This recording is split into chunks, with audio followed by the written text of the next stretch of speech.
Tayuan po tayo. Simula tayo sa Sunday service natin. Beginning of the year, first service natin is 2025. So, okay. Bible verse natin will be Proverbs 3, 5 to 6.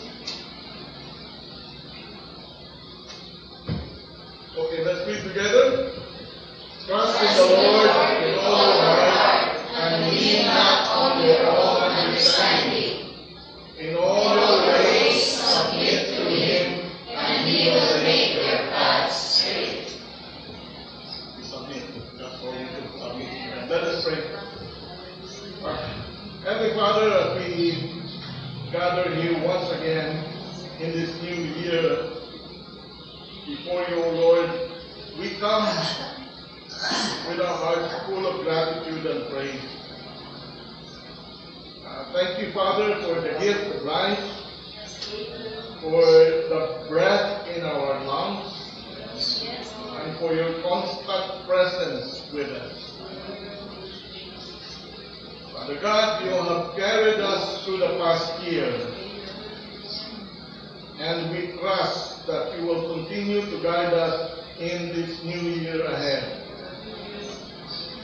Lord, we offer this service to you as an act of worship and surrender.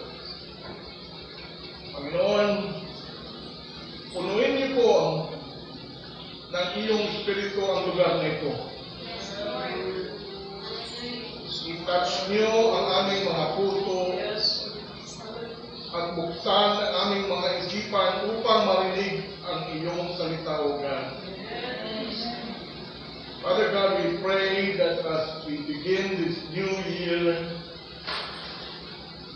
we will walk in your light with faith, hope, and love. Panginoon, tinarga mo kami noon sa 2024. At natuo kami na padayon mo kami na i-guide sa taong 2025. Lead us in paths of righteousness, O Lord, and help us to honor you in all that we do. Father God, we ask that you bless this time of worship. Let it be a time of renewal and reflection, of seeking your will and going your grace.